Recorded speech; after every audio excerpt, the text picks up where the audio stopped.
Bonjour et bienvenue sur ma chaîne Lévi Mensa, l'esprit léger. On a vu la semaine dernière comment créer des habitudes avec la méthode des Tiny Habits de BJ Fogg, et on va voir cette semaine comment créer des habitudes. Oui, je sais, c'est la même chose, mais on va voir ça différemment. Ce que je vais vous montrer cette semaine, c'est comment concrètement arriver à sélectionner des habitudes dont peut-être vous n'avez pas vraiment conscience encore. Je vous rappelle aussi, comme à chaque fois, si vous pouvez régler vos paramètres par défaut pour regarder la vidéo en 720p, la planète se portera beaucoup mieux. On va voir ça.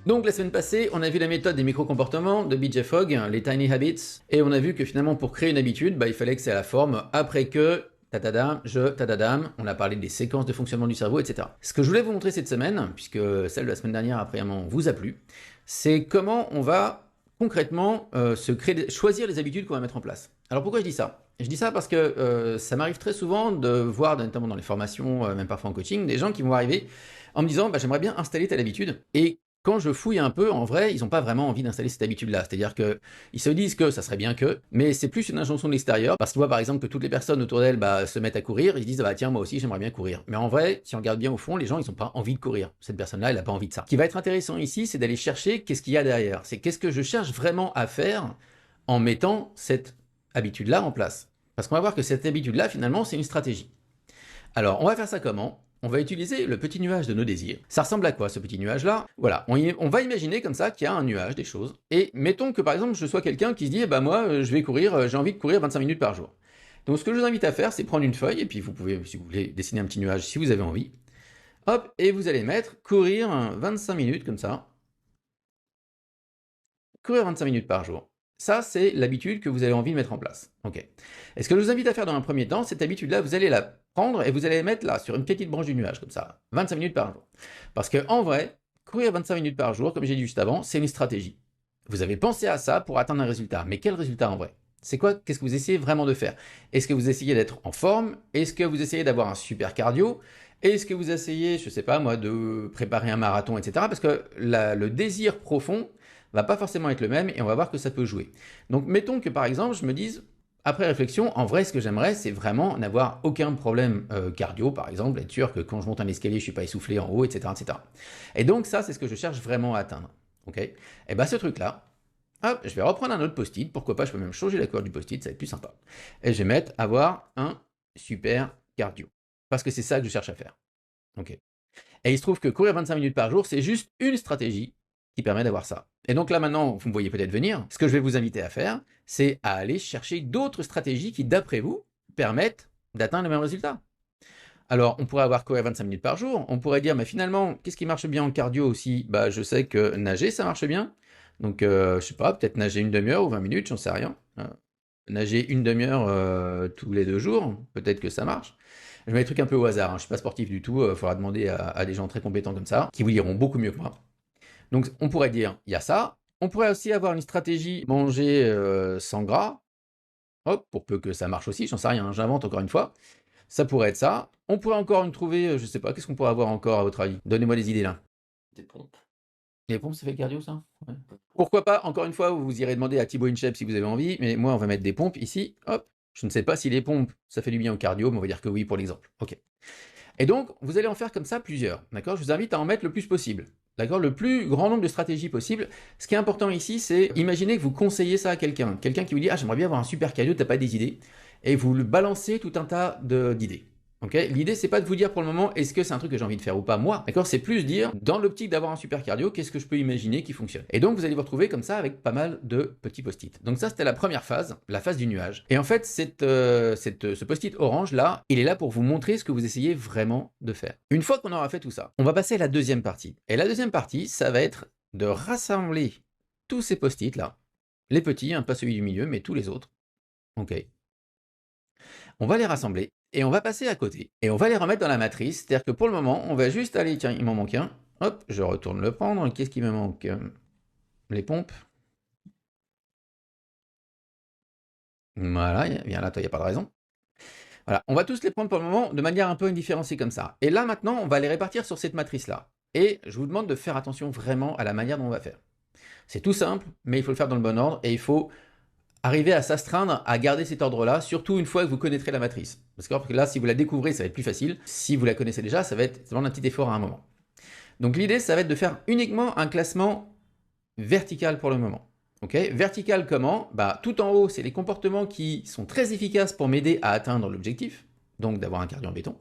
Ok, les comportements à fort impact, et forcément, tout en bas, on va avoir les comportements qui ont très peu d'impact. D'accord? Et donc, dans une première phase, l'idée, ça va être ça. Ça va être de se dire, je vais prendre chacun de ces comportements ici et je vais les classer de manière verticale. Je ne tiens absolument pas compte de l'horizontal pour le moment. D'accord? C'est juste, qu'est-ce qui a un très fort impact? Qu'est-ce qui a un moindre impact? Et je les classe comme ça, les uns par rapport aux autres. Ok? Donc, on va dire que, et encore une fois, désolé pour les grands sportifs amateurs qui pourraient être dans le coin, je ne connais pas forcément tous ces trucs de cardio, etc. On va dire que nager 30 minutes tous les 2 jours, ça serait ce qu'il y a de mieux. D'accord. Pas loin, courir 25 minutes par jour. Voilà, on va dire que ces deux-là, franchement, c'est pas mal du tout. On va les mettre à peu près comme ça. Après, on va dire que des pompes, finalement, pas tant, Mac. Ouais, un peu, mais pas mal.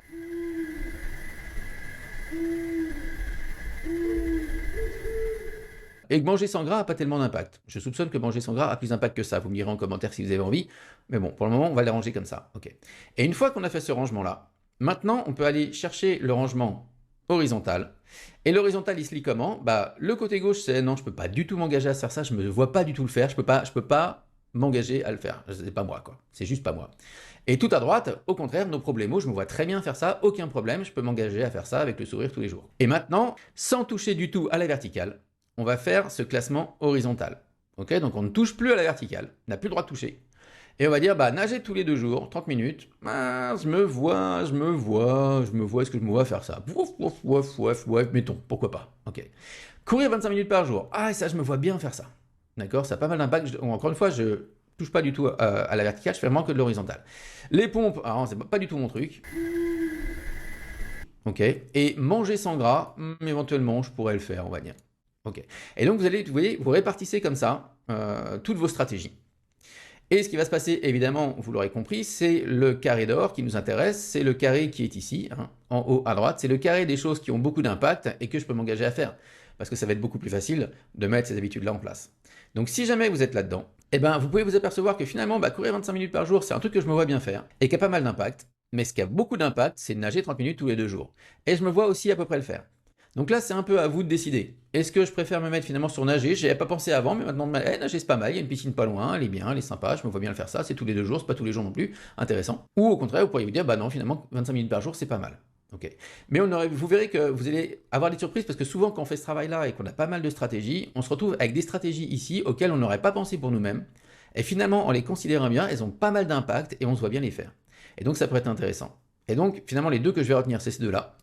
Et on pourrait même dire qu'au bout d'un moment, je vais sélectionner celle-là en me disant, ouais, c'est celle-là que je vais me mettre à faire. Ok? Et donc, c'est comme ça que vous allez sélectionner la première habitude que je vous invite à mettre en place. Vous pouvez utiliser ça pour n'importe quoi, que ça peut être là-dessus, ça peut être donc sur la productivité. D'ailleurs, on va le faire ensemble, ça pourrait être intéressant sur la productivité aussi. Laissez-moi quelques instants pour remettre le tableau à zéro.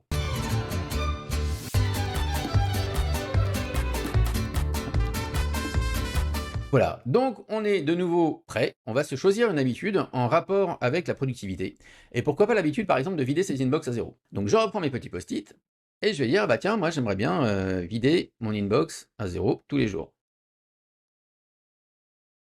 Ça serait une habitude que j'aimerais bien prendre. Donc, on refait le même chemin, ça c'est une stratégie, ok, donc je vais la mettre là. Mais en vrai, qu'est-ce que je cherche à faire en vidant l'inbox à zéro tous les jours? Bah, je cherche à avoir, on peut avoir plein d'idées, hein. On va prendre une qui par exemple avoir l'esprit tranquille par rapport au boulot. Et donc ça, c'est ce que j'essaye vraiment de faire et c'est ça que je vais mettre là-dedans, qui va être mon souhait principal. Maintenant, je continue. Qu'est-ce qui permet, si quelqu'un me demandait, hey Romain, j'aimerais bien avoir l'esprit tranquille par rapport au boulot, et que je connaissais pas évidemment tout ce que je connais par rapport à tout ça, qu'est-ce que je pourrais dire? Bah, vider une box à zéro, ouais, ça peut être une idée. Ça peut être une idée, par exemple, de tout noter dès que j'ai un truc à faire. Ou noter même, parce que tout noter, ça peut être. On peut avoir l'impression qu'il faut noter toute la conversation, alors que moi, il s'agit juste de noter ce qu'on veut faire. Qu'est-ce qu'on aura d'autre comme habitude sympa pour avoir l'esprit tranquille? Peut-être faire de la méditation transcendantale. Hop là, tous les jours. Qu'est-ce que je pourrais avoir d'autre? Déléguer plus, ça pourrait être une idée, tiens. Si jamais je suis en situation de pouvoir déléguer. Hein. Après, je vous montrerai dans une autre vidéo que la délégation, c'est pas forcément du N+1 à son collaborateur. Qu'est-ce que je pourrais avoir d'autre encore? Je pourrais me dire qu'est-ce qui me rendrait encore service là-dessus pour avoir l'esprit tranquille par rapport au boulot? Avoir des rituels d'entrée et de sortie. Alors, on va dire plus précisément des rituels matin et soir un rituel pour ouvrir la journée, un rituel pour fermer la journée, voilà. Donc là, je pourrais imaginer pas mal de stratégies, ok? Je continue mon chemin de tout à l'heure, je vais aller chercher, hop, tous mes petits post-it que je vais rassembler à côté. Je les mets sur le côté et maintenant, je vais refaire la même chose, ok? Et je vais les classer. Vider mon inbox à zéro tous les jours, méditation transcendantale. Alors ça, à mon avis, ça pas mal d'impact. Vider mon inbox à zéro tous les jours, ouais, gros impact de ça. Bon, je suis de parti pris parce que je sais que ça marche super bien, mais on va dire que c'est là. Ouais, on va dire que c'est à peu près au même niveau. Allez, tiens, l'inbox à zéro. Noter dès que j'ai un truc à faire, ouais, pourquoi pas. Les rituels le matin et le soir, moi, je crois pas plus que ça, mais peut-être que ça marche, ça va. Déléguer plus de choses, ouais, peut-être je mettrai là. Donc on va mettre ça. Allez, on va les remonter un petit peu. On va mettre l'inbox au-dessus de la méditation. Pardon pour les méditants du coin. Hop. Voilà, on va dire ça comme ça, déléguer plus de choses, ouais, ça mettra pas plus de masse, parce que je peux pas déléguer plus que ça. Ok, j'ai fait mon premier classement vertical, maintenant je vais faire mon classement horizontal. Est-ce que je me vois déléguer plus de trucs que ça? Bah ouais, je pourrais déléguer pas mal de choses en fait, en vrai. Les rituels du matin et le soir, bah finalement il est pas mal placé, parce que je me vois, ouais, je pourrais le faire, mais je suis pas sûr. Noter dès que j'ai un truc à faire. Hmm, ouais, ouais, ok. L'inbox à zéro tous les jours, ah, je peux m'engager à le faire, mais je vois, bon, heureusement j'ai la bonne méthode de Levi Mensa, on pourrait imaginer que je me vois pas mal le faire, effectivement. Méditation transcendantale, je me vois pas plus que ça le faire. Ok, je me retrouve avec ça. Et donc maintenant, je vais me dire, bah finalement, je pensais au départ vider mon inbox à zéro tous les jours, mais je me vois beaucoup plus faire ça dans un premier temps. Et donc, seulement celle-là va être plus facile à mettre en place, c'est elle que je vais choisir. Au départ, je serais passé sur l'inbox et finalement, je m'aperçois que pour commencer à installer les habitudes par rapport à la productivité, peut-être que noter tout ce que j'ai à faire dès qu'on me demande de faire quelque chose, ça peut être plus sympa et je me vois mieux le faire. Souvent, j'invite les gens à aller chercher plutôt du côté de ce qu'ils s'engagent à faire que du côté de ce qui a un gros impact, parce que plus ils se voient le faire, plus ça va être facile à mettre en place. Voilà, c'est tout pour cette vidéo. J'espère que ça vous a plu et que ça va vous aider à installer des habitudes et surtout à identifier des comportements, des habitudes à mettre en place auxquelles vous n'auriez pas forcément pensé comme ça de vous-même de prime abord. C'est quelque chose qui marche vraiment bien et c'est très complémentaire de ce que je vous ai montré la semaine précédente. Donc n'oubliez pas maintenant que cette habitude, en l'occurrence c'était noter dès que j'ai un truc à faire, cette habitude-là maintenant il va falloir trouver un déclencheur. Là c'est assez simple, c'est dès qu'on me demande quelque chose ou dès que je vois que j'ai quelque chose à faire, je note. Ok, donc ça veut dire quoi? Ça veut dire qu'il faut que j'ai toujours sur moi de quoi noter parce que sinon ça marchera pas. S'il faut que j'aille chercher dans 3 mètres plus loin le carnet, le crayon, etc.